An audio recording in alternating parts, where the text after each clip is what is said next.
Good afternoon, everyone. I'm going to call this meeting to order. Bienvenue à la réunion. Welcome to meeting number 60 of the House of Commons Standing Committee on Access to Information, Privacy, and Ethics. Taking place in hybrid format pursuant to the House Order of June 23, 2022, and therefore members can attend in person in the room and remotely using the Zoom application. Should any technical challenges arise, please advise me.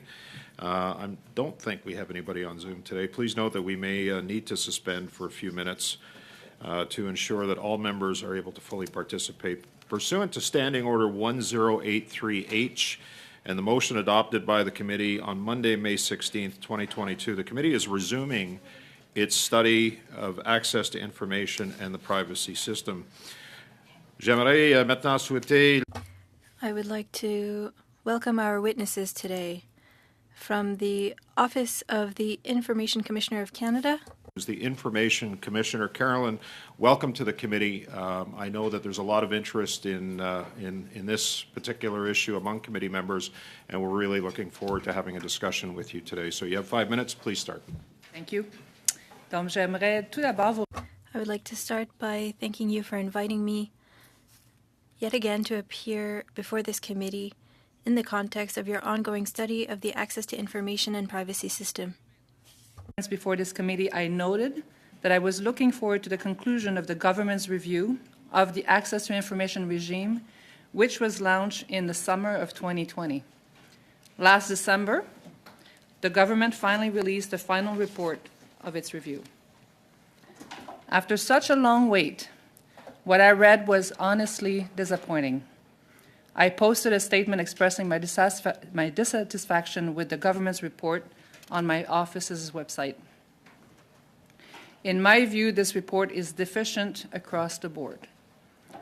But in the interest of time, I will limit my focus to a couple of key points. Je me réjouis du fait que le gouvernement... I am pleased that the government took note of the concerns I had raised regarding lengthy consultations between institutions, as well as the lack of a declassification framework and the resulting negative impacts these have had on the access regime. However, I find it unfortunate that there are no proposals for concrete actions to go with the government's analysis. I find a few, if any, tangible commitments within the report's pages that will begin to effect change now in areas that require immediate attention. More importantly, it appears that the government has decided that no further modifications to the law are to be made, at least not in a near term. When the 2019 amendments were introduced, I noted that these represented a step in the right direction, but that more changes would be required. Many legislative changes that have been proposed by experts in their submissions to the review merit your committee's careful consideration. These include recommendations to broaden the scope of the Access to Information Act to cover ministers' offices as well as the Prime Minister's office, make cabinet confidence subject to the Act, and reduce the scope of some exemptions, including Section 21 on advice and recommendations. Par ailleurs, je doute que le renforcement... I also have no confidence that bolstering Canadians' right to access to information will figure prominently in the government's financial priorities. I have heard nothing regarding my request for additional funding from the government, and that speaks volumes. I strongly believe that a model that gives the Minister of Finance and the Prime Minister the power to limit the required funding of agents of Parliament is contrary to our oversight role. As agents of Parliament, we report directly to Parliament rather than to a cabinet or a particular minister. Frankly, the manner in which we are funded should reflect this independence. My priority has always been to tackle our inventory, and I have been able to significantly increase my office's efficiency since I became commissioner, as shown in the reference document that I submitted to this committee. But we have reached the limit of what we can do with the budget provided. The government may have turned the page on access to information, but I have not, which is why I look forward to the results of this committee's study. In closing, this coming summer, July 2023, marks the 40th anniversary of the Access to Information Act. On the eve of this milestone, I unfortunately see little to celebrate. Le Canada a encore beaucoup à faire. Much remains to be done for Canada to catch up with international standards on access and transparency, and to tackle the enormous challenges faced by the system. This concludes my opening remarks, and I'll be happy to answer your questions. Merci. Merci. Thank you, Ms. Maynard. We're going to start with the questioning. We are going till roughly around 5 o'clock with this. First round of questioning is to Mr. Couric. You have 6 minutes, Mr. Couric. Thank you very much, Mr. Chair, and thank you, Commissioner, for coming before the committee. And I would just note the stark difference in your remarks today versus the last time when you were anticipating this report and review being released, and to hear words like regrettable and disappointed, and some of the very, very strong language that you've used to describe the lack of where the government is coming from. And just to note before I get into my specific questions, rarely on an issue does there seem to be universal agreement, as was the case with every witness that came before this committee, that said two things. One was that a good access to information system is vital for a strong democracy, and second, that Canada did not match up with where it needed to be. You noted in your opening remarks some of the areas that were lacking, and specifically, you noted and you said you have no confidence that the government is going to give the fiscal arrangements required for this to be addressed. I want to give you an opportunity to expand on that a little bit more, especially as we're coming up into what we anticipate the federal budget. Can you expand on why you have no confidence in that? And in light of close to a 50-page report, you've noted that you have no confidence that the government will address these stark concerns. Well, the report itself speaks, I think, for itself. It's a good summary of all the issues that we're facing in the access system, issues that we've known for years, issues that you've heard from experts, issues that I've mentioned in my submissions. We knew them before 2019 when Bill C-58 was tabled. So what's disappointing is there's no action plan. There's a lot of there's a lot of opportunities, and I think the opportunity has been missed. You've heard from submission for 2 years, public consultations were taken. Where are the recommendations? Usually a legislative review, you will have conclusions, recommendations, and a plan of action. And this is why I am disappointed today to speak in front of you because of this report.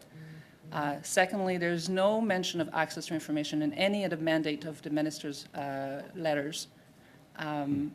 So I don't think transparency and access is key at this point. I have asked for additional funding for my office, which I think all the access units should also get. The resources are lacking, right, and we're not seeing much going towards that either. So this is why I think that this is not very, not something to celebrate. So Commissioner, I'd like to get some of your feelings as to some of those what possible concrete actions could be. But in about the 2.5 minutes that I have here, I'd first like to ask specifically, there seems to be, the government seems to continue to defend C-58, and yet we hear often how that has not improved the system. So in about 30 seconds or so, could you just expand on why C-58 seems to be a continuing challenge to improving Canada's access to information system? Well, C-58 gave me the power to order institutions to issue disclosure and to meet some deadlines. Unfortunately, my orders are being sometimes ignored. I don't have a certification process to obtain my order, like to go to the federal court to make sure that these orders are seen as having the power of an order from a court. It is still better than recommendation, I can tell you that. But what we need is better training, more retention, the people who are doing this. We need to have better analysts, and we need to have an act that is modernized. The act was tabled or submitted 40 years ago, and it has not been changed much. Apart from my ordering power, the exemptions, the exclusions have not been reviewed. There's lots to be done also within the system. The report talks about information management, declassification program. Those are huge issues within our government, but there doesn't seem to be concrete actions on how to tackle these issues. So I want to jump on something you just said.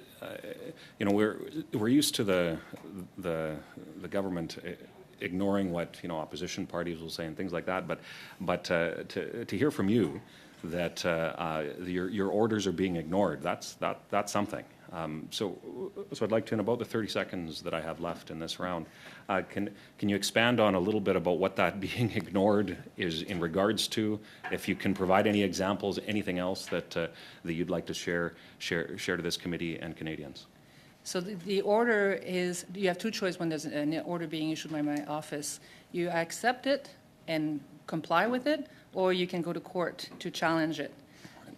So what we've seen and what I have asked is to have a mechanism to make sure that people would not just ignore the orders.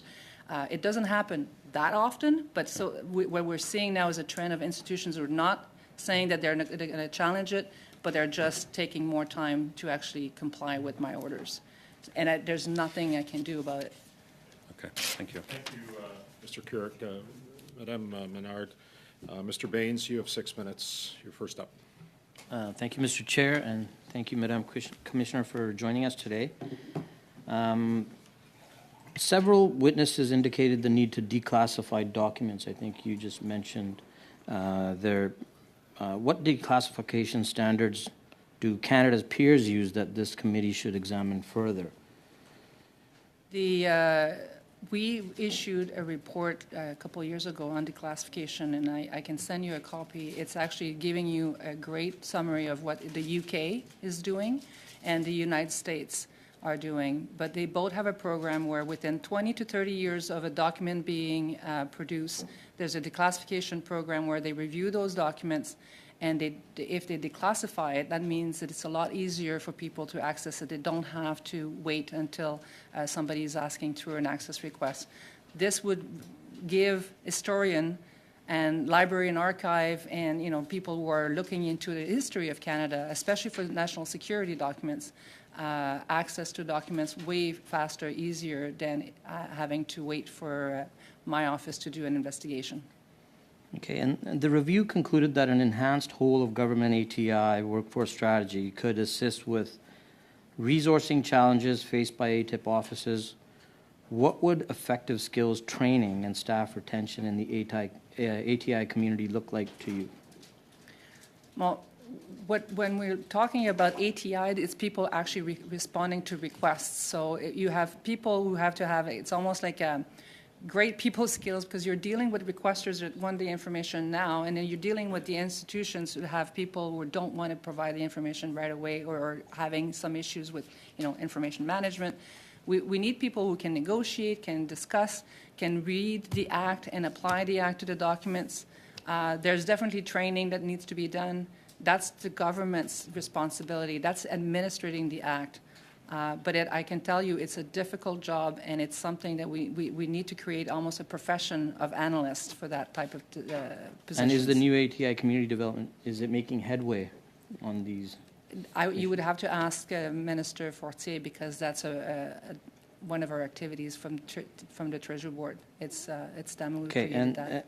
The government recently updated its ATIP online request service, which was launched in 2018 to allow Canadians an easier way to make requests, and through the Information Act and Privacy Act. Are these types of technological improvements to the ATI system a benefit to Canadians?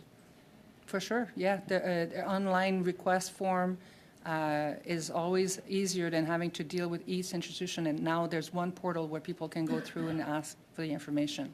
I think you gave us some data on that last time, like how much improvement. Yeah. It's the problem. It's with respect to access requests, and I'm dealing with complaints at Okay. my office. So Minister Fortier again would be the perfect person to ask that question. Okay, and one of our previous witnesses, Mr. Drapeau, suggested changes to the Information Commissioner to help speed up the process of ATI, specifically to introduce a one-year period before complaints can be brought before a federal court. What are your thoughts on that analysis? I would love to be able to do all my investigation within a year, and I provided you with my inventory. You'll see some of those files are complex. They deal with secret information or very complex information. What I'm worried about, if somebody has to go to court, they won't be able to represent themselves. We see the documents, so we can challenge an institution on what we see in our files, where a requester has the file that they have redacted. Going to court, you would have to have these complainants represent themselves, not subject to the review of an independent commissioner, and not having that opinion of an independent commissioner helping them deal with their file.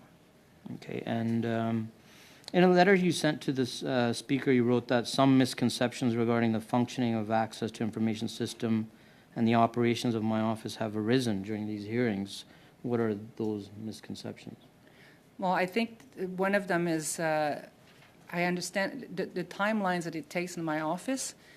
I've giving you the inventory. We receive every year more files than we can absorb. And unfortunately, at one point, we have to decide what we're going to be tackling. So at this point, we're tackling the old files at the same time as we're trying to reduce the inventory of new files. But when we are funded for 4,000 cases a year, and that's what's the issue. At one point, we're getting so more efficient with what we're doing, the templates and the training that we're giving to our analysts, a development program, but the files are coming in faster than we can conclude them. So we need more resources. More time? Yeah, 50 seconds. Okay, last question here. Fees. My home province of British Columbia has introduced a $10 fee to discourage, vexatious requests and fund the system. Do you agree or disagree with that implementation?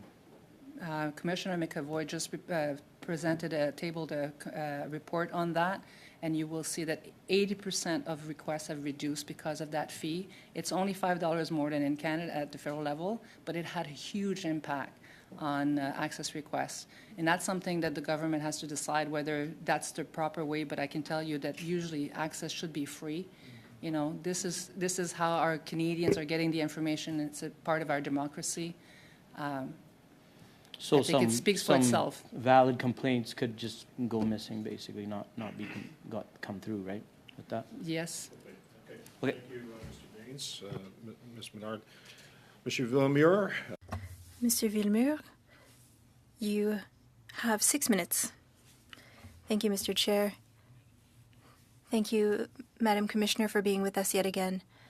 I listened to your opening remarks, and you are disappointed. Would you say that the current government has a culture of access to information? Or would you say that it's the opposite, rather, that it doesn't have a culture of openness?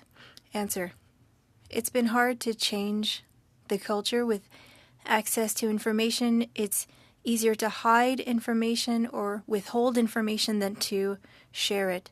There are some departments that do things better than others, but there is still this culture of trying to have exemptions and exclusions instead of thinking of what information can be shared.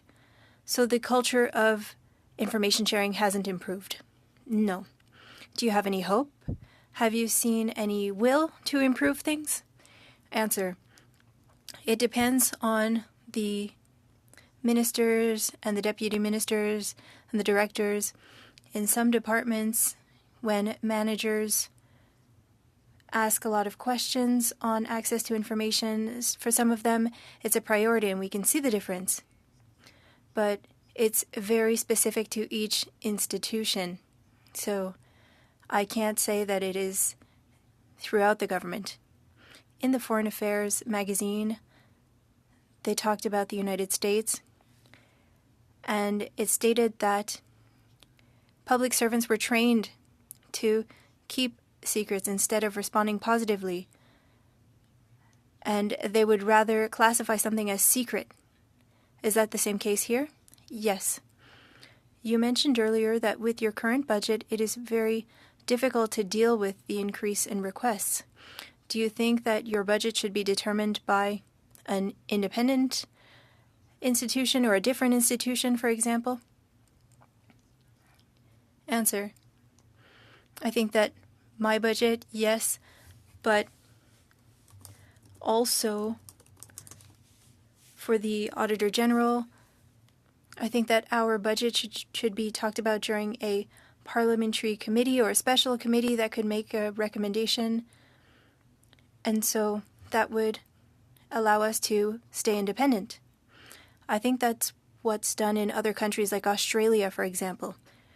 I couldn't tell you, but there are agents of parliament that have independent mechanisms, for example, the Integrity Commissioner or the Director of, or the Chief Electoral Officer, for example. So it's not something new in that case. No. In a lot of these cases, we hear exceptions for national security, but it seems like these criteria are not very clear. Do you think that they could be improved? I think that your experts could tell you this. For people who use that exemption, for us, when we test things, it's clear for our analysts, but it's something that we do frequently. But what we've noticed is that in institutions, the analysts change. People don't have that experience. So as you stated earlier, as soon as they see a confidential, secret, or top secret document, the analyst will think that that security level of that document means that the information should not be shared or should be hidden. Whereas the test goes beyond that to see whether or not this will have a negative impact. That's why with documents over time lose that,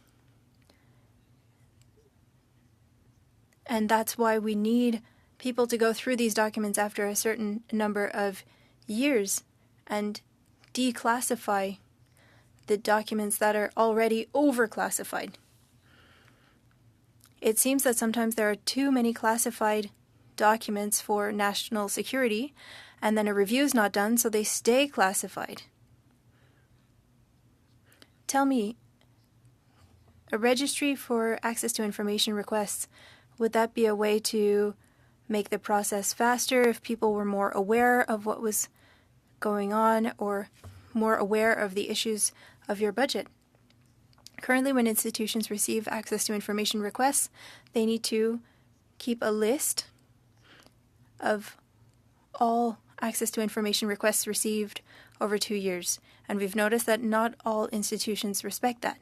But it does help because people can go through the list and try to request access that request information that was already shared. But having proactive disclosure beyond what is required in legislation is something that we encourage. That's something that I say every time I meet with a minister or a deputy minister. Briefing notes, for example, they could be proactively put on a website. Have you seen any positive changes for that? Answer, again, for certain institutions, yes, but not everywhere. For example, IRCC or ICMP, are they champions in access to information? You can see in my inventory that, unfortunately, even with IRCC, the requests have not decreased, and the action plan that was announced 3 years ago has yet to be implemented. So they're still receiving a lot of ATIP requests, and we've been receiving a lot of complaints.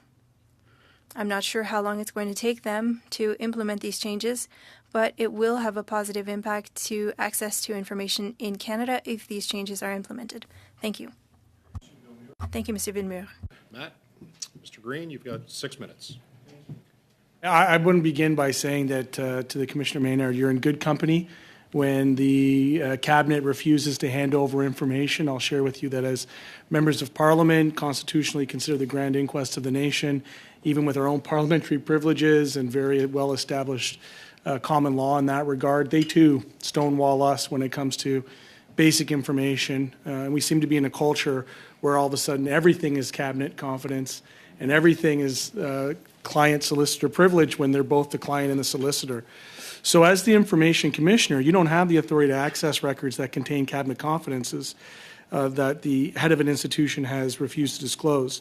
And jurisdiction over Part 2 of the Access to Information Act, published decisions made in regard to the applications. You'd mentioned they can decline the access requests. And as a result, you've put forth recommendations addressing these and further limitations to your power as Commissioner. Can you expand on how these limitations to your powers impact your ability to ensure that the access regime is effective in delivering its mandate? Access to information is the basic for Canadians' trust. If Canadians don't trust that they can obtain the information that they're entitled to, it ultimately results in a lack of trust in this government and our institutions. And if you don't have access to, or if I don't have access to documents that nobody can review, like Cabinet confidence, how am I supposed to make sure that our Canadians are trusting that these are actually Cabinet confidence? Nobody currently has in Canada the authority to review Cabinet confidence. I'm not saying that we need to disclose them. I believe in the secrecy of discussions and Cabinet. That's something that you know government can discuss, but it's something that we need to just look at the Commissioner Rouleau's commission on the Emergency Act. He was given access to a lot of documents that normally he would not have, to be able to tell Canadians the decision, you know, and to review that decision and to make a determination on that. I will interject at that point. I'm co-chairing the Emergency Act Review Committee on the parliamentary side. And the same requests for information that is, you know, the supreme law of the land, the House of Commons, the supremacy of our parliamentary privilege was completely ignored by this government, refused to hand over documents to a committee when we have the supreme ability to send for documents and evidence. And it is a cultural issue. And I would agree with my friend from the block. And in your report titled, or in the report titled Observations and Recommendations from the Information Commissioner on the Government of Canada's Review, you stated that this is not just like a need for a cultural shift towards more openness, but in fact, this is a culture of complacency. And the downplaying or tolerance of delays must end. So first of all, I want to say that you being before us here as an independent officer and commissioner of this House is an integral part to our democracy and one that we should be supporting more fully. So what would you recommend to bring about a cultural shift within the government to address that very serious issue? There's so many things that needs to be done. It's hard to start with, but yeah, the submissions have provided good examples of where things needs to be better. Our government needs to provide clear direction to all institutions. They must respect the Act. Even if you don't change the Act, if we were to respect the 30-day that's in there, if we were to make sure that public servants know that that's part of their function, they have to be able to help their analysts when they receive access requests. The 30-day has been ignored. Extensions have been are being asked more and more. They don't have the resources to respond to access requests. Information management needs to change. There's so many places. Part of it, if I recall, you also stated that the access regime experiences difficulties due to the lack of qualified staff to deal with the requests and in institutions' use of these archaic methods for processing.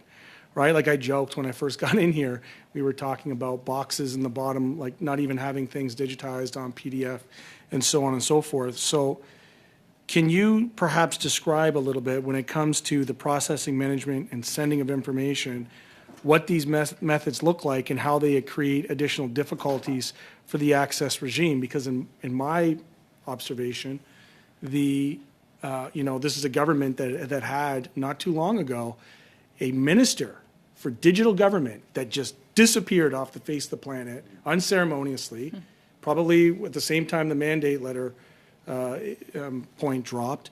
So can you just talk a little bit about why, having that type of whole of government approach, like they like to talk about all the time, might provide better supports for the work that you do?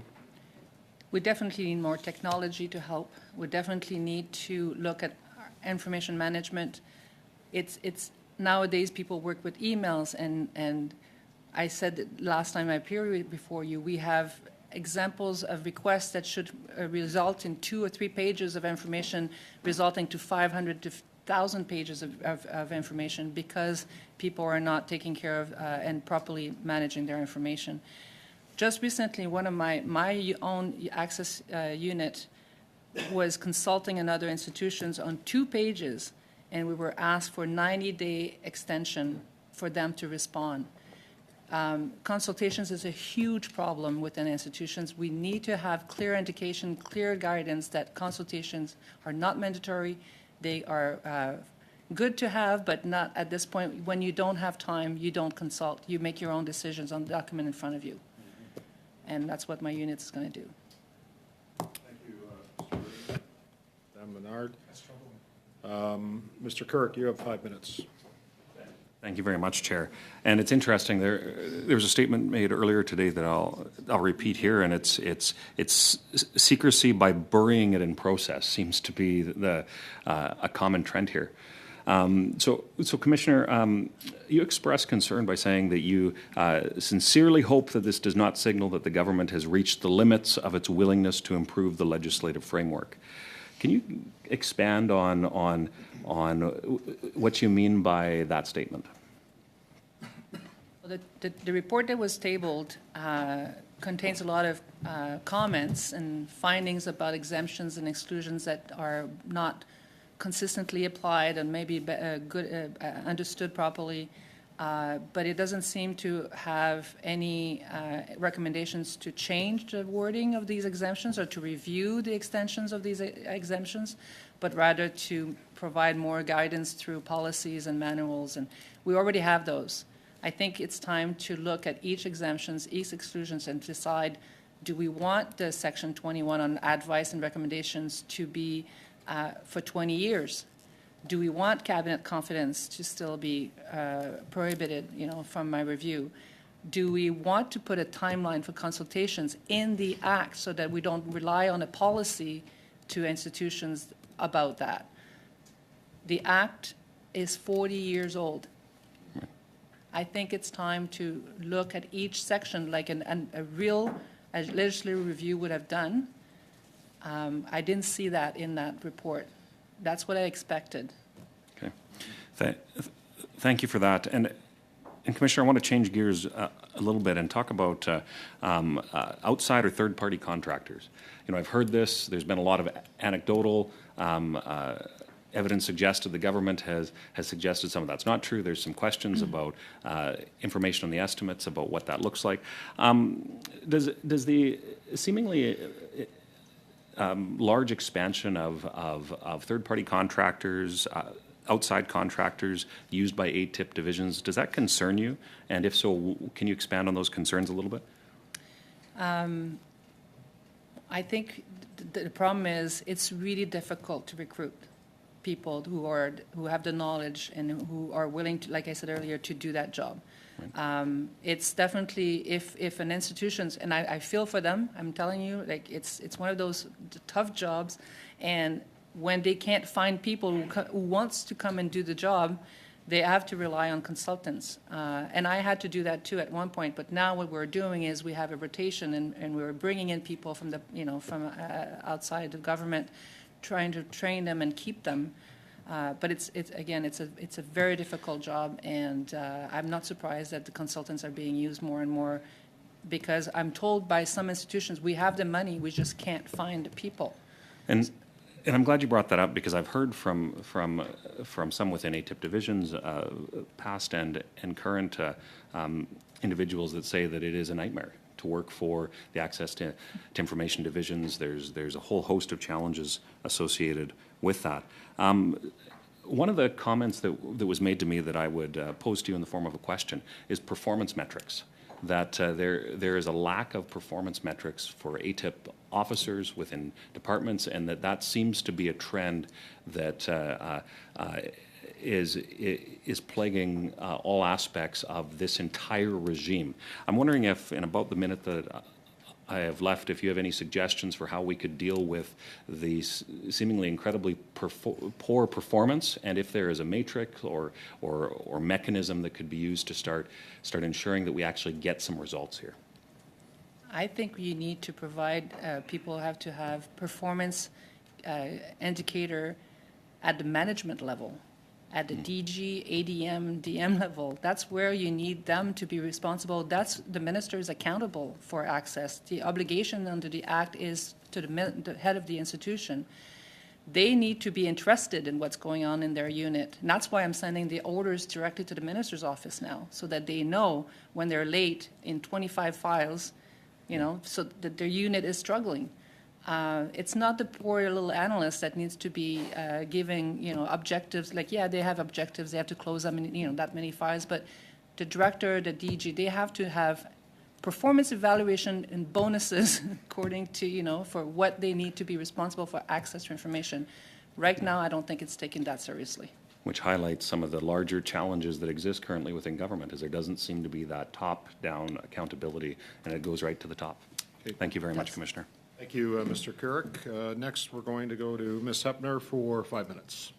Thank you, Chair. And through you, I would like to thank Commissioner Maynard for being back again before us, answering our questions. It's nice to see you again here. And I would like to start with part one of your observations and recommendations on the Access to Information Review.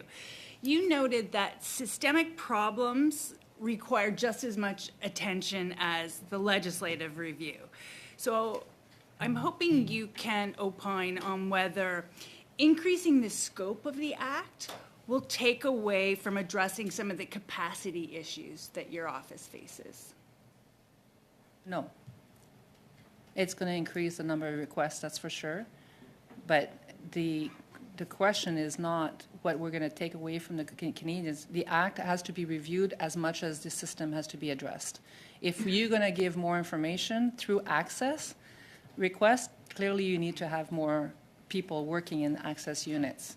If you're providing more information through portals like the IRCC, you will take those 200 analysts that they're now hiring to do access requests, and they will be available for other units. What we need to give Canadians is what we have to look at, and what they're looking for as for information. Is the information that we're giving them is it what they're looking for? And there's a lot of information out there that our Canadians are not entitled to get. Information in offices of the ministers, third-party institutions, providers, contractors. That's a lot of information that I think the scope of the Act has to be increased. In the same vein, then, can you comment on the maximum length of time for the government to conduct its internal consultations and respond to access requests and review? I think you were critical that the government doesn't make a firm commitment on timelines. Do you think that would exacerbate delays as well? I mean, the system is already sort of buckling under so much pressure. So right now, the Act says that you have to respond to an access request in 30 days, or you can ask for an extension if you have to, if there's different reason. One of them is consultations. Consultations are not mandatory. They're, and I think at this point, a lot of institutions think they are, or they're treating it like it is, because it's information that they're sharing with another institution, so they want to make sure they're not providing that information without their consultation. But what we see is often, if you have 20 pages to be consulted, they don't pinpoint what they're looking for. They don't pinpoint the recommendation they want to answer on. And the poor unit who's responding to the consultation request has another pile of requests that they have to go through. So they don't treat these consultation requests as a priority as well. So the consultations either have to be in the legislation. What I propose is to put specific timelines. After 30 days, you're out, because right now we don't have that. So we have, like, my office was told 90 days for a consultation on 2 pages. I remember you talking about this last time you were here, that one way to improve this government documentation would be to have, for example, parliamentarians deleting the emails with no corporate value, just recording meeting minutes. You said you don't have to keep all your emails about everything. Is that still your position? Can you sort of explain to us how we can be better at managing information? Well, everybody in the government needs to be better at the management, for sure. What we see is people, they don't have volume maximum of emails, like a capacity anymore. Most of the institutions, they have this big size of inboxes that nobody takes care of it. So when you are being asked for emails, you can produce 10,000 of them.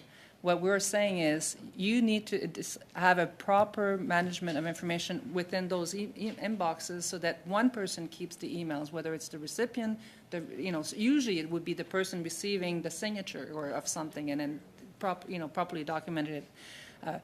We don't have access if we don't have documents, that's clear. You don't want to erase business value documents, but you can definitely get rid of the transitory ones, the personal emails, which we still see through, inboxes. There's definitely some learning to be done there. Okay. I only have 20 seconds left, so I'll leave it there for now. Thank you. Thank you, Ms. Hepner. Monsieur Villemure, vous avez deux. You have 2.5 minutes. Thank you very much, Mr. Chair. Ms. Maynard, I'd like to come back to what we were talking about earlier. Do you think that there's a need for training in the different departments and organizations so that they understand what access to information is? Answer, yes. And even though my legislation doesn't give me the mandate to offer training as the other commissioners, but I think that we as commissioners should inform people on how they can help us, how we can help them. We do offer such things at my office, but I'm not invited as often as I would like by institutions that would need our help. I spoke with 5,000 employees from the CRA recently, and I think it was greatly appreciated. If you don't work in a unit that focuses on ATIP and you've never examined that, you wouldn't understand your role as a public servant. You wouldn't know what information to keep, how to manage it, and why that information is important to Canadians. Do you believe that it's up to Treasury Board to offer such training or to require such training? Answer, I think that it is a part of their function, and I think that public servants need to be interested in it. Currently, it's not mandatory for new public servants. In the little time that I have left, we talked about declassification. Do you have a proposal for declassification? No. There are different methods and different programs. For example, the United States, they have methods in place, and so Canada could go see what is happening in the United States and in the UK. There are experts in Canada who have examined both models, and things have been written on both of these models. Even if it's 50 years and then you declassify something, I think that it would be a good start. So training and declassifying, this should be up to Treasury Board and our government, yes. Monsieur Ville, Thank you, Mr. Villemure. 2.5 minutes. I'm going to ask some questions in a rather rapid-fire way, and so I'm going to try to get you to answer them as quickly as you can so I can get through and have on the record as many as possible. You stated that the government has to invest in hiring qualified staff, develop ongoing training and new technology. Have you received any explanation for why the government is hesitant to adequately fund the ATIP regime? No. If, in your opinion, why do you think they're hesitant to do so? I just think financial, situation, everybody's struggling, we're all asking for more money. Clearly, this is not a priority. Okay. Can you describe why the creation of a statutory duty for public servants and senior staff to create a registry of key actions and decisions is necessary? It's necessary because we currently don't have in the Act, the access only exists if the record exists. In 2018 and 2019, extensions to consult accounted for 48% of all time extensions. Given that consultations with other institutions are not mandatory, do you believe that institutions may be using consultations as a method to delay their response to access requests? In some cases, definitely. So in addition to imposing limits for responding to consultations, are there any other limitations to consultations that should be considered? I think that consultation should be there should be a clear setup of reasons why consultations must be taken or not. Can you describe why it's important that agencies to whom the government has outsourced the delivery of government programs and services should be subject to Part 1 of the Act? These organizations are providing the public, the Canadians, services on behalf of Canada. They're using public funds to provide those services. Canadians are asking for information about where the money is going, how the decisions are made. These institutions should be subject to the Act, yes. We just spent quite a lot of time studying Mackenzie, and so, understanding that, can you describe this increasing amount of government programs and services that are transferred to private sector agencies? Is it a fair statement that Canadians' access to information will continue to decrease without an intervention that would include them in Part 1 of the Act? We need specific institutions, to be in the Act. Okay, that was fantastic. Thank you very much. Thank you, Mr. Green. My favorite movie is Uncle Buck, and especially that part where they ask the questions, Macaulay Culkin's, why do you do that? Because I'm a kid. It's my job. Thank you for that. Mr. Barrett, you have 5 minutes. Thanks, Chair. Thank you, Commissioner, for being here today. At the Standing Committee on Government Operations, there was an exchange between the Chair and the Comptroller General that was widely reported on, and it revealed that the Comptroller General was caught directing colleagues to be careful what they write down so that it's not captured in emails and then subjected to ATIPs. What do you think about that? Well, first, ma'am, are you familiar with the scenario that I'm Yes. referring to? Okay, and what's your reaction to that? I issued a statement on what I heard. I cannot comment specifically because I will admit that I'm doing an investigation on that issue. But generally, what I can tell you is, like I said earlier, access does not exist if there's no documents. And we need leaders to encourage documents creating so that our Canadians are entitled to get that information when they request it. Right, and so it would be fair that your guidance would be the opposite of something like that. Someone saying not to write things down, but if there were an oral conversation to take place, that it be minuted and that document be retained. Is that the type of document creation that you're referring to?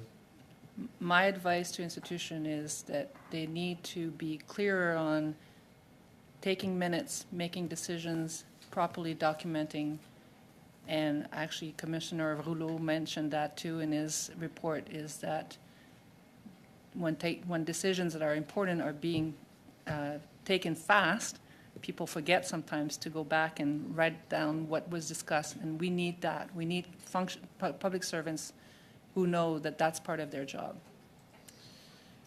You've expressed, in your words, great disappointment that the Liberal government didn't put forward concrete solutions to issues that Canadians face with access to information.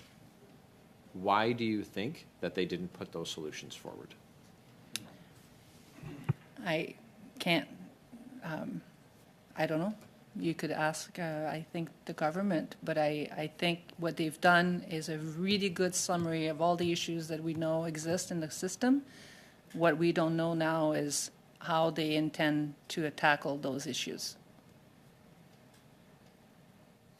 What does it signal, in your opinion, or what would it signal, in your opinion, to Canadians if the government had exhausted its willingness to improve and build out the legislative framework around access to information? What is the message that would send to Canadians if that were the case? It means that our act is going to be considered one of the worst legislation in access to information when you look at other jurisdiction in terms of access. I said it earlier, our act is 40 years old. It was created when we were dealing with paper, and now we're in a digital world, and we need to have an access to information act that's modernized up to 2023. In the absence of an act that's modernized up to 2023, in a situation where we see the delays of returns from requests for access to information, does that harm Canadians' confidence in their institutions? Does that have a harmful effect, or is it just a neutral effect? You know, there's. So would you say that it's harmful? I think it is. Like we can see our Canadians saying that they are lacking trust, and I think it is our job to make sure that trust increases in our institutions, in our government, and one of those, the solution is to provide them with information in a timely manner. Just respecting the act that we have currently would be a great advantage, but we are having a difficulty doing that. Well, thank you very much, ma'am. I appreciate it. Hey, thank you, Mr. Barrett. We're going to go back to Ms. Hubner. Thank you, Chair, and thank you again to the Commissioner. You've been talking about the lack of resources in your office, and I just want to point out that public accounts show that in 2015, your office got just under $10.5 million, and in 2022, it was just over $16 million, about a 54% increase. Can you talk about what those extra funds do for you, how much more you could use to really be effective, and the difference in the amounts of money over time? So when I arrived, I cannot talk about 2015. Unfortunately, I was there in 2018. We were asking for additional fundings because of the amount of complaints that were received by my office. Every year we get an increase, 25% minimum. In the 5 years that I've been commissioner, the complaints have increased by 180%. Unfortunately, we can't foresee the future, so every time we ask for additional funding, we think we can have enough, and then the next year we have more complaints. We definitely use these funds to hire investigators. I've got 75% of my funding going to investigations, how to support them and to complete them. Right now, like I said earlier, I'm funded to close 4,000 cases approximately. We are able to do 7,000. We have increased our efficiency, and I have to say working from home for us has been a great advantage because our people are way more efficient when they don't have all the distraction from you know, the noise in it. But that aside, I think if we continue to receive more complaints, we cannot attack the inventory. My inventory is kind of like always staying at around 3,500, 4,000 cases. I'm closing 7,000, but I'm receiving 7,000. So I would like to have at least temporary funding to be able to get additional investigators so that we can get rid of that, those files that are stuck in the inventory. But that aside, I also want to say, even if I get more money for more investigators, I said it earlier, the institutions are not able to respond to my investigators. They don't have the resources either. And they have to decide whether they're going to respond to me in my complaints investigation process or respond to the request that's waiting on their desk as well. So more money to me is not sufficient. We need to invest in the entire system. And so it seems to me one of the factors that would help alleviate some of that pressure is more proactive disclosure by the government. And one thing that this government did through the Open Government Portal is include a suggest a data set function. So users can request information that they would like to see released. Could you explain to us, is that a good addition, and what other things would you do to improve the portal for users? Access requests should be the last resort to obtain the information. The information should be accessible. It should be accessible through proactive disclosure. It should be accessible through portal. I've given the example before, CRA, you have your own account. Imagine if you had to ask through an access request information about your taxes, you don't have to, because you have a portal where you can go and ask for see your information. IRCC is a great example. If they were provided their information through a portal, we would see 200,000 requests less a year in this government. And I would see 3,000 complaints less in my office probably as well. So I think there's a lot to invest in providing the information that that Canadians are asking, not what the government wants to give. There's a difference between providing information that nobody wants to read about. We need to find out what Canadians want.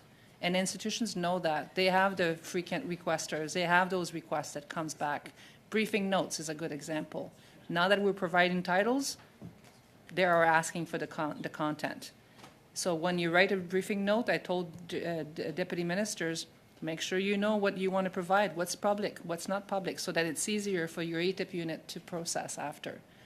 I only have 10 seconds left, but do you have any recommendations on how to improve statistical reporting? Yes, the Scotland government has in their act, the commissioner has access to the statistics every 3 months, so he could proactively go to the units that are struggling.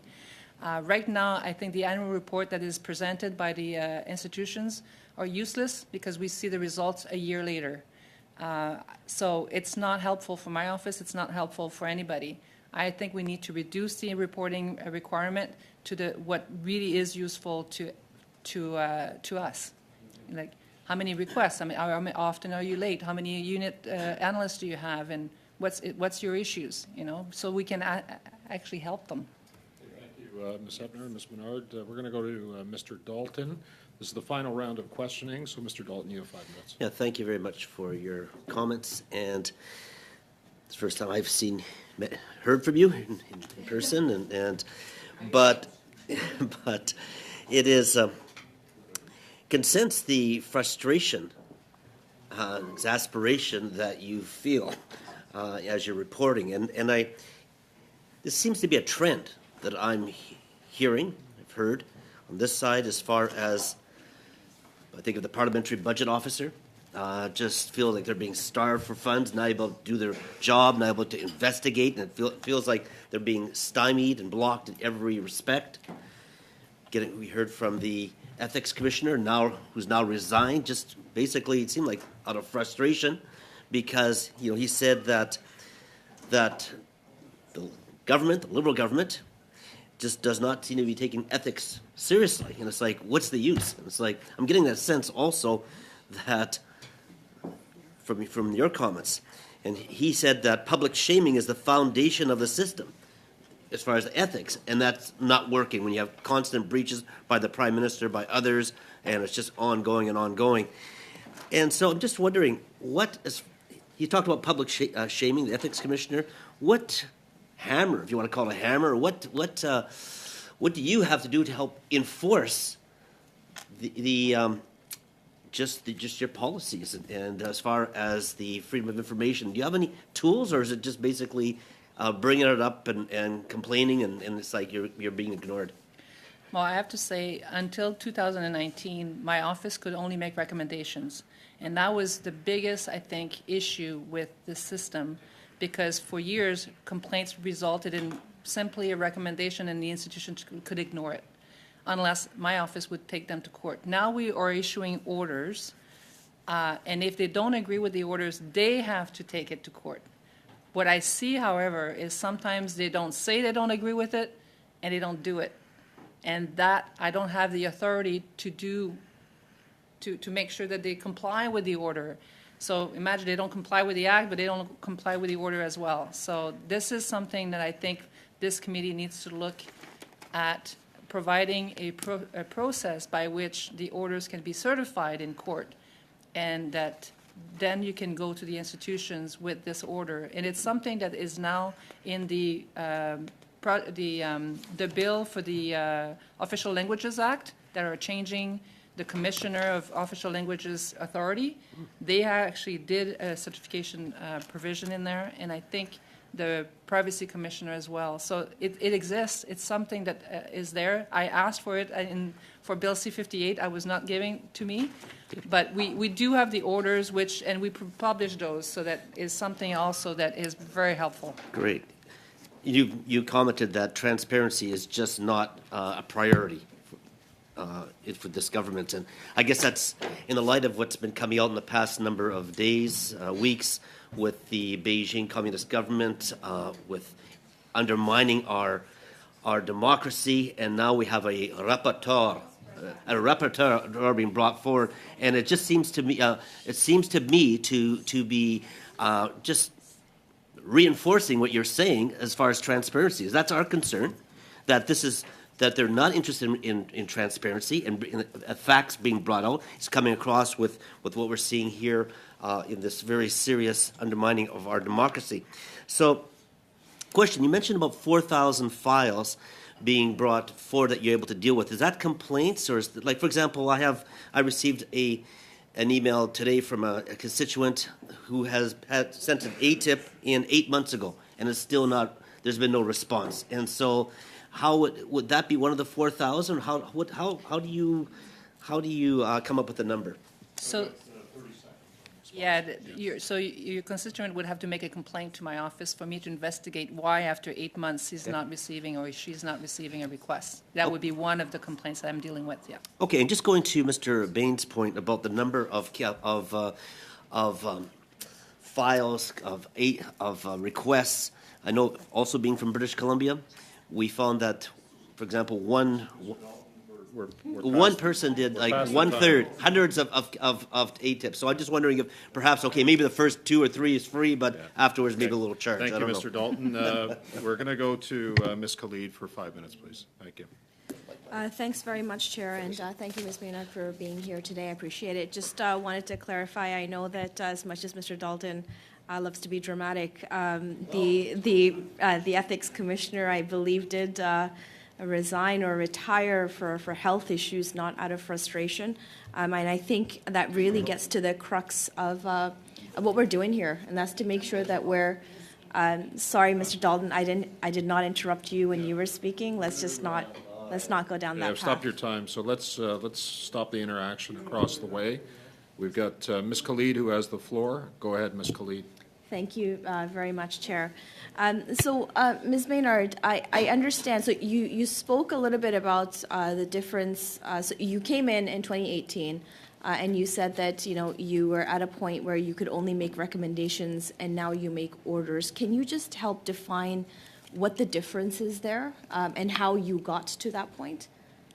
Well, the change was made through the Bill C-58 in 2019. So the Commissioner's authority was to issue recommendations to institutions, and now it has been changed to, I can make recommendations, but I can also order disclosure or order that a certain time for disclosure be done.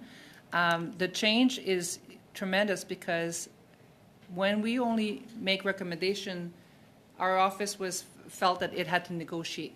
For long times there was a lot of negotiating with institutions because we were worried that the requester would not get what he or she was asking, and we realized that it created long delays, and we didn't have that power, to really work with the institution and make it happen. Now with the order, we don't negotiate anymore. We ask for representations. We ask for why they're late or why an exemption has been applied. And if we don't agree, we agree to disagree, and the order is issued. So now the institution has to respond to the order. It's a lot more quick and it's a lot more efficient. Thank you. I appreciate that. So just given your experience, do you think that your department and overall government has been going more towards transparency or away from transparency in these past 7 years? It's difficult to tell because we are seeing more and more access requests, more and more delays, and there's definitely a lot of information being provided, but there's a lot more complaints to my office as well. So Canadians are asking for more information, and until we, like I said earlier, we do more disclosure proactively, change portals that the information is provided without having to go through the access, Canadians are not going to stop asking the questions. They want to know. And that's a good thing in my opinion, and I'm really glad that we are presenting an opportunity or at least a platform for Canadians to be able to ask those questions. What is your wish position? I know you've seen the report from the minister. You yourself have provided submissions. Ultimately, what is your wish position when it comes to statistics reporting or Indigenous issues or HR issues in your office? What do you think is where you want to be within your work? My submission speaks for themselves, but what I think is very important is for this committee's report to come up with recommendations. And I know that the Act provides for a parliamentary review of the legislation. I think this is something that needs to be taken on, and the Act should be reviewed, and there should be an actual report made on each of those sections in the Act. Public interest needs to be added to the Act. There's a lot of things in my report that I think needs to be considered, and you've heard from experts in the field. They all have really good recommendations as well. I think this is your role now to provide a report to this government with respect to changes that will affect this system.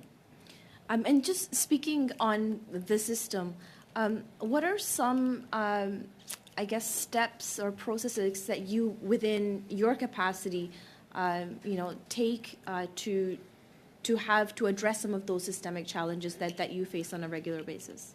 Well, one of the things that we've done and we realize has a very positive impact is publishing our reports. Because then we can refer Canadians or institutions to the way that we interpret the Act, and sometimes it helps us resolve issues quicker. And I'm hoping that our analysts out there and institutions are actually reviewing our website so that it can help them making those decisions as well when they actually receive a request, not wait until the complaint is made. I appreciate that. Now, How often do you think that ATIP officials should be producing such reports? You're a big proponent on transparency and engagement with the Canadian public. Does your office have the resources to be able to provide, say, like a quarterly report as opposed to, I guess you were saying, a report that's published 2 years after the fact? The annual report on ATIP I think is the problem, and I think it needs to be changed into something that's very easy to enter into a database, no reporting necessary. Thank you very much. Thank you. Thank you, Ms. Khalid. La prochaine intervention. Next, Monsieur Villemur, you have 2.5 minutes. In the report by Treasury Board, what are the recommendations, or what's missing, rather? What would you have liked to see in that report? What I was saying earlier is that the report gives us a good description of all the issues and some solutions, but no recommendations on how to solve these issues, and there's no information on the government's plan. You don't have the funding either.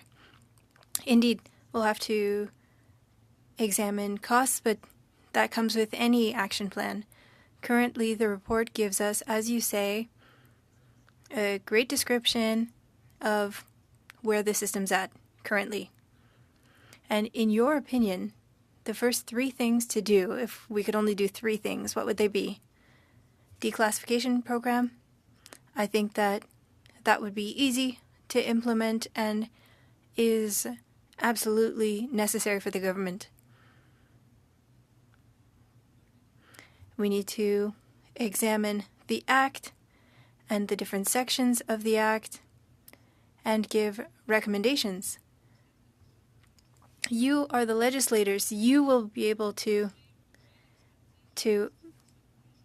make a difference. I can see what's not working, and I put it in my report, and you heard as well from people who use the Act and who have told you how it works. So I think that would be another step, and then to have a system that will help our analysts and our access to information units to be able to manage information, help them staff. So declassification, reviewing the Act, and more funding, or more resources. Thank you. Thank you, Mr. Villemur. 2.5 minutes. Thank you very much. We're going to try this again. You had spoken about the comparing your department through the whole of government. Can you compare what staffing looks like within an access regime currently and what it would ideally look like to complete requests within a reasonable amount of time? Well, like anything, like the staffing in government is a complex and long and bureaucratic. You know, you have a lot of steps, which is fine. I think what we need is pools, and we have to keep those pools filled with candidates that are qualified, interested, and so that it's easy for all the institutions to go into that pool to access staffing. That seems very reasonable.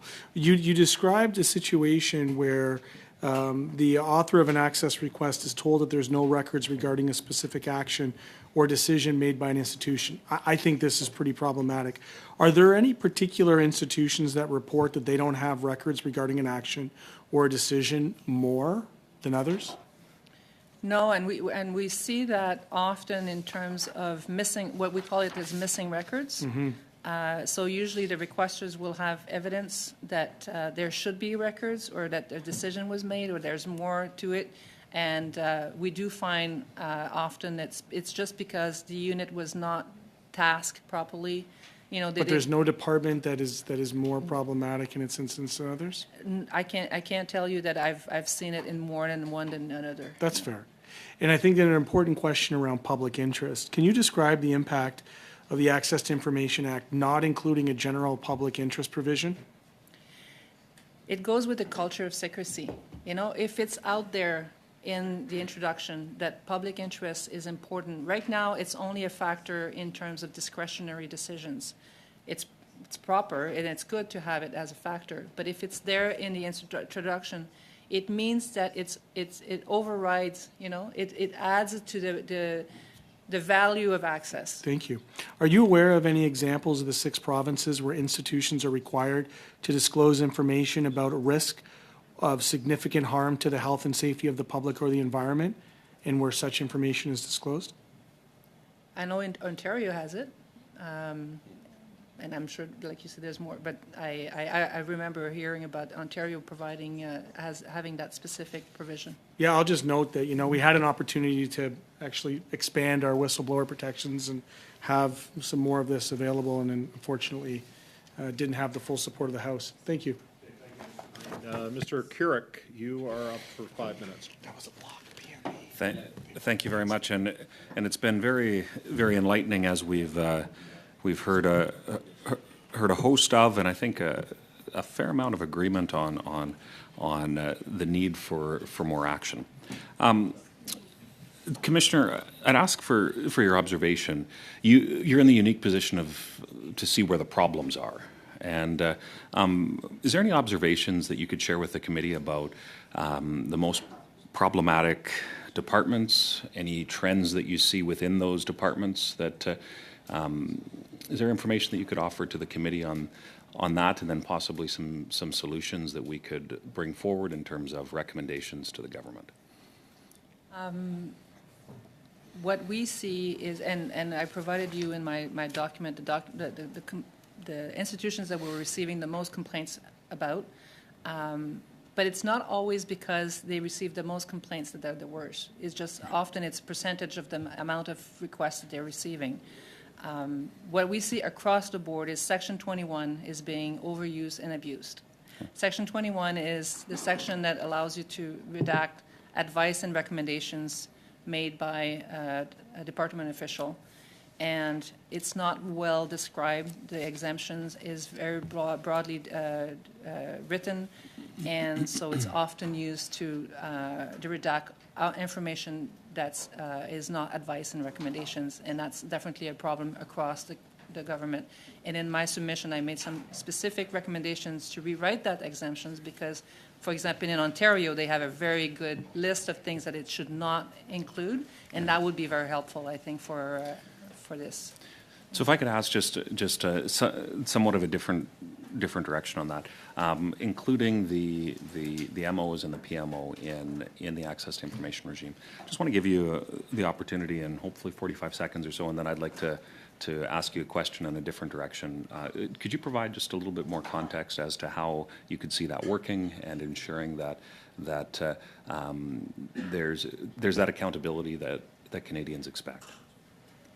I think it's just a question of there's a lot of decisions that this government is making that are being discussed in Cabinet Minister's office and in the Prime Minister's office. And when we see documents that have been gone to these offices, it's all redacted. And it's also like you have to determine where's the cutoff. You know, when does it become the bureaucrats versus the government? So I think having a transparent government means everybody who's elected, everybody's going through, you know, that makes decisions on behalf of the government, including ministers' offices, should be subjected to the Act so that our Canadians are confident that they're getting all the information they're entitled to. No, I appreciate that, and certainly in my experience with the ATIP system, it's been incredibly frustrating, even when MPs have been promised information and then having to go through the ATIP system as a last resort, and then not being able to get the information that, in some cases, we saw during a briefing or whatever the case. I can tell you an incredible amount of frustration. So I want to change gears with the last minute and a half I have or so. Technology. You mentioned the Act is 40 years old. There's been a massive amount of technological development, both in terms of communications, the way the decisions are made.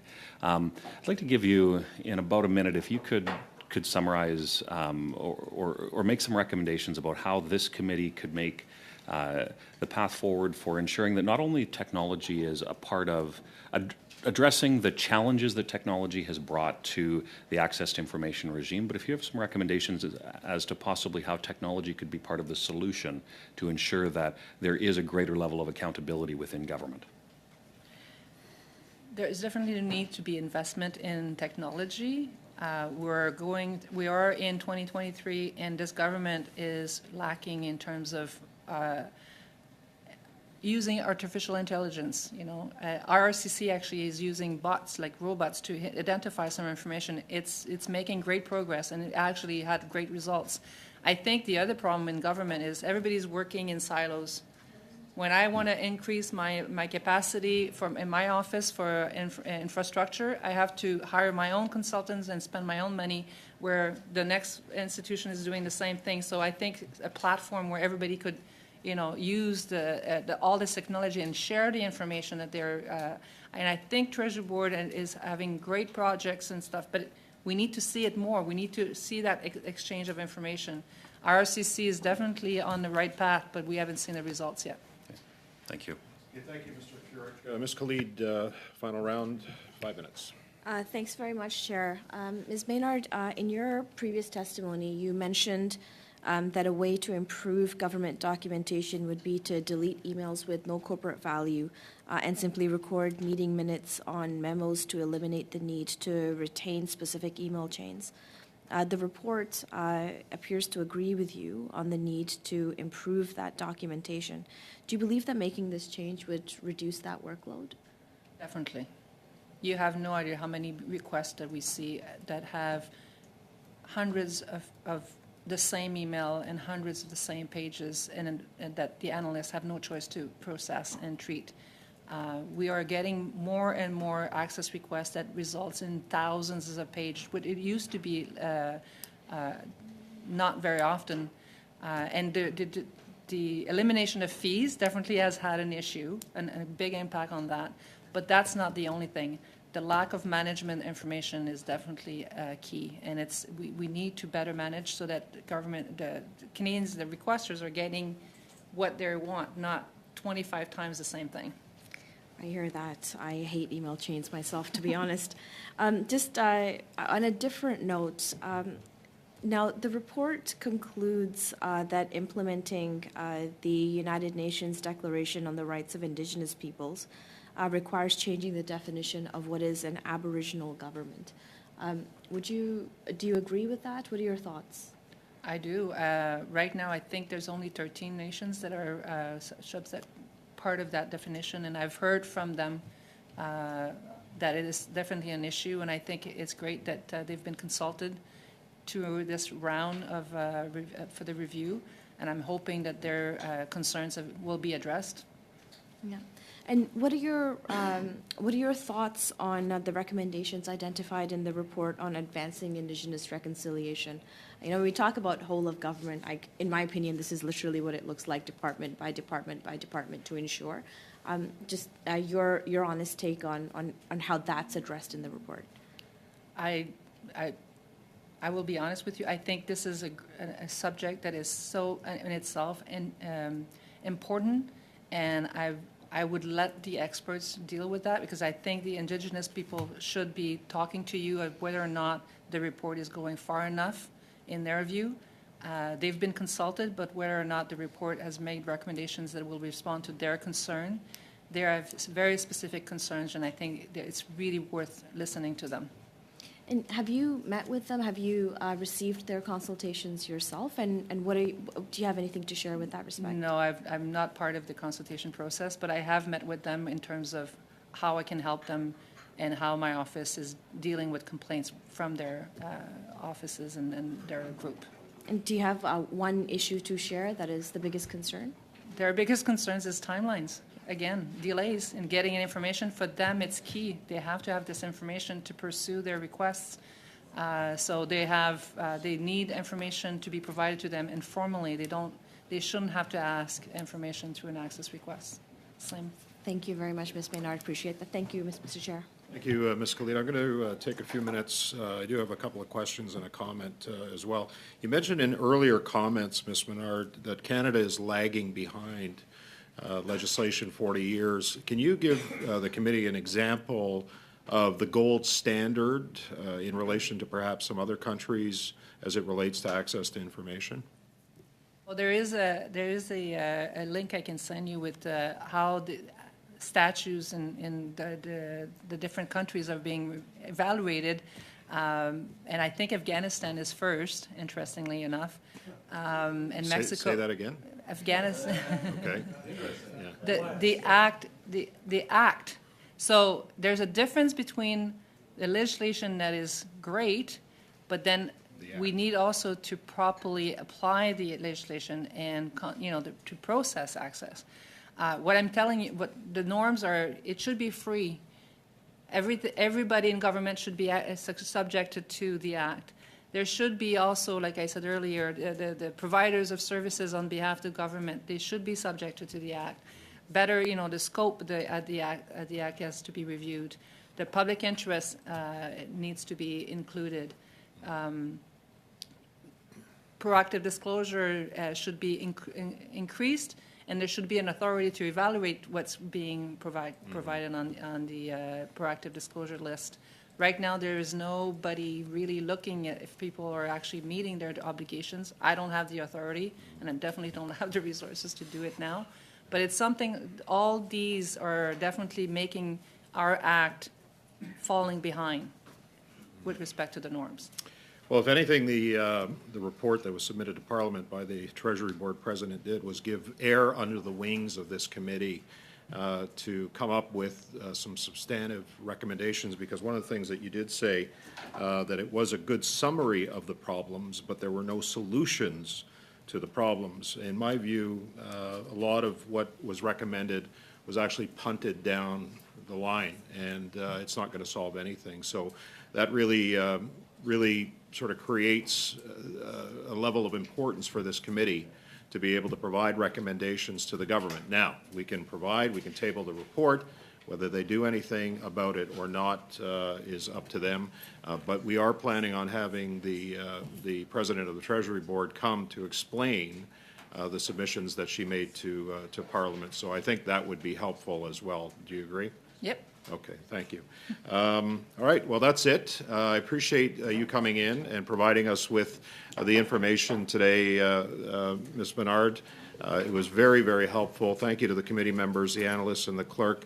On behalf of the committee and Canadians, I want to say thank you again, Ms. Menard. We're going to suspend for a few minutes, and then we're going to come back in camera to deal with some committee business. Thank you.